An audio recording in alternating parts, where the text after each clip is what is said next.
India is now making a nuclear city, जो कि 2017 में मुकम्मल हो जानी थी। अब उसके बाद उसकी खबरें नहीं आई, शायद उन्होंने कोई मीडिया ब्लैकआउट कर दिया उसके ऊपर।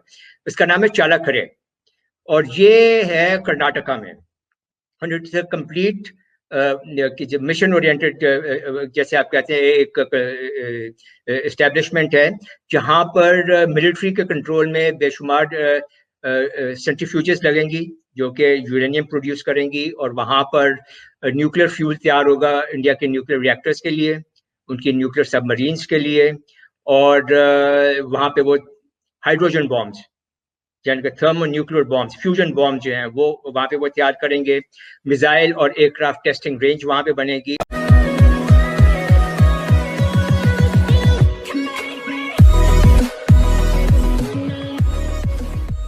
नमस्कार दोस्तों, अब यहाँ पर बात हो रही है न्यूक्लियर सिटी के बारे में कि इंडिया एक न्यूक्लियर सिटी बना रहा है जिसके तहत वो कुछ भी यहाँ पर डेवलप करेगा। और पहले इन्फॉर्मेशन आई थी बाहर, लेकिन उसके बाद हो सकता है कि वहाँ पर मीडिया का ब्लैकआउट कर दिया है। मतलब कि मीडिया को यहाँ पर उसके बारे में इन्फॉर्मेशन देना या फिर डिस्प्ले करना या फिर उसके बारे में थोड़ी भी इन्फॉर्मेशन बाहर जाने से मना कर दिया होगा, ऐसा लगता है। अब पता नहीं पाकिस्तानियों को ये सारी इन्फॉर्मेशन कहाँ से मिलती है कि न्यूक्लियर सिटी इंडिया बना रहा है। हो भी सकता है, उसमें कोई मना भी नहीं कर रहा, हो सकता है कुछ नया डेवलप हो रहा हो और इंडियन पब्लिक से ये छुपाया जा रहा हो, इंडियन जनता से ये छुपाया जा रहा हो, भारतीय जनता से। लेकिन जहाँ तक मुझे पता है तब तक न्यूक्लियर सिटी ऐसी कोई कर्नाटक में बन नहीं रही है। अब अगर हो भी तो भी अच्छी बात है, और अगर ऐसी कोई न्यूज़ है जो सच है तो पाकिस्तान को इससे डेफिनेटली डरना चाहिए। इसी के साथ ही वीडियो शुरू करते हैं। इसी डायकॉटमी को अगर आप थोड़ा सा एक्सटेंड कर दें इंडिया की तरफ से, वो भी हमें वहां पे भी यही चीज नजर आती है कि वहां पे सिविल न्यूक्लियर डील ऑफर हो रही है। वहां पे आप एनएसजी का मामला देख लें। पाकिस्तान जो है वो न्यूक्लियर टेक्नोलॉजीज को और न्यूक्लियर मटेरियल में ट्रेड कर सकते हैं, तो उसकी सलाहियत को और बढ़ा रहे हैं। तो एक बात तो ये होगी कि न्यूक्लियर सप्लायर्स ग्रुप का क्या इशू क्या है कि वो बना ही हिंदुस्तान की वजह से था, और उसी में हिंदुस्तान को एक वो बहुत मेजर रोल देना चाह रहे हैं। Second point is regarding the civil nuclear deal जो आपने बात की। अभी हिंदुस्तान ने बहुत जबरदस्त गेम खेली इस सदी के शुरू में। उन्होंने अमेरिका को ये बावर करा दिया कि हमारा इकोनॉमी एक्सपैंड कर रही है, वी नीड पावर, और वो हमारे पास नहीं है, तो हम ईरान, पाकिस्तान और इंडिया गैस पाइपलाइन ले रहे हैं। तो उस वक्त तक I think president George Bush का जमाना था 2007 में, तो उन्होंने कहा कि भाई आप ईरान से गैस मत लें, हमने तो ईरान पे सैंक्शंस वगैरह लगाई हुई हैं। तो उन्होंने कहा कि अगर आप हमें वो गैस नहीं लेने देते तो फिर हमें आप ये सिविल न्यूक्लियर डील दें। और वो सिविल न्यूक्लियर डील को उन्होंने एक तरह से अमेरिका को ब्लैकमेल करके कि अगर आप हमें ये नहीं देंगे तो हम ईरान के साथ अपना ये गैस का ट्रेड बढ़ाएंगे। तो एक्सक्यूज मी, तो इस तरह से उन्होंने उसका कोर्स करके अमेरिका को और उसको ब्लैकमेल करके ये सिविल न्यूक्लियर डील ली। और उसमें भी अब 22 इनके पास न्यूक्लियर रिएक्टर्स हैं इंडिया के पास, उनमें से 14 जो है उन्होंने कहा कि हम उनको ले आएंगे in the international atomic energy agency के इंस्पेक्शन परव्यू में, उनके इंस्पेक्शन रिजीम में। मगर 8 जो हैं जो कि हम मिलिट्री पर्पजेस के लिए इस्तेमाल करेंगे, वो हम उनके इंस्पेक्शन रिजीम में नहीं लाएंगे।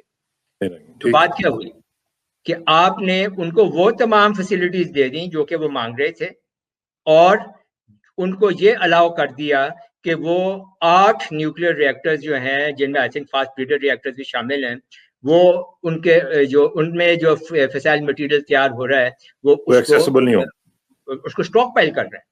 और यही वजह है, अच्छा बड़ा अच्छा पॉइंट आपने बता दिया, यही वजह है कि fissile material cut off treaty जो है वो अभी तक मुकम्मल नहीं हो रही है।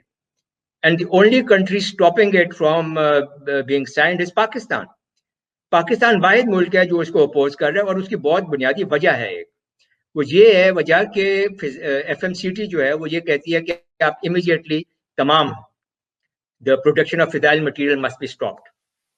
पाकिस्तान कहते हैं एग्रीड, मगर जो ऑलरेडी स्टॉक पाइल्स मौजूद हैं आप उनका भी हिसाब करें, और वे ये भी देखें कि उनका डिस्पोजल क्या होगा, क्योंकि अभी इंडिया के पास हमसे बहुत ज्यादा फिसाइल मटेरियल स्टॉक पाइल हो चुका है।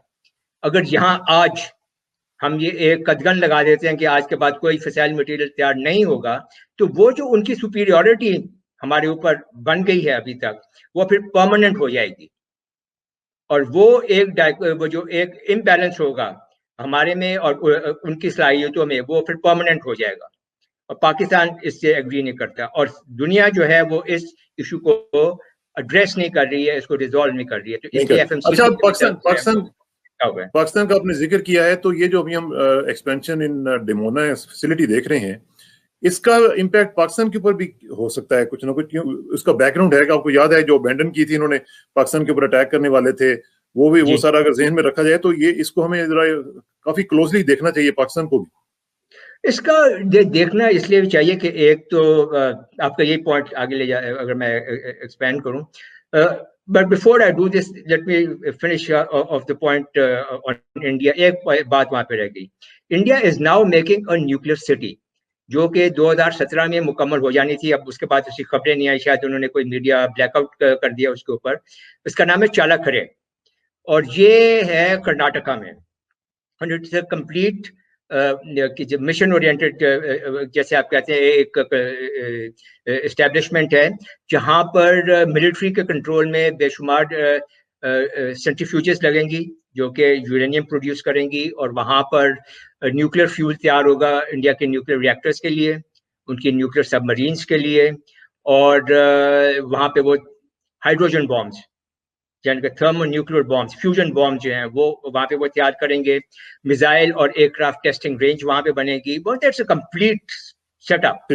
और वो सारी की सारी जो है ये न्यूक्लियर सिटी जो है, वो भी अभी अमेरिका की यही पॉलिसी है। अमेरिका तो कहना नहीं चाहिए कि वेस्टर्न कंट्रीज की, यूएस लेड वेस्ट की जो पॉलिसीज जो हैं, उनकी वो हिंदुस्तान को अलाउ कर रही हैं कि वो ये सारा सिस्टम उन्होंने सेटअप किया है और कर रहे हैं अभी भी, और उसको वो इस्तेमाल करेगा।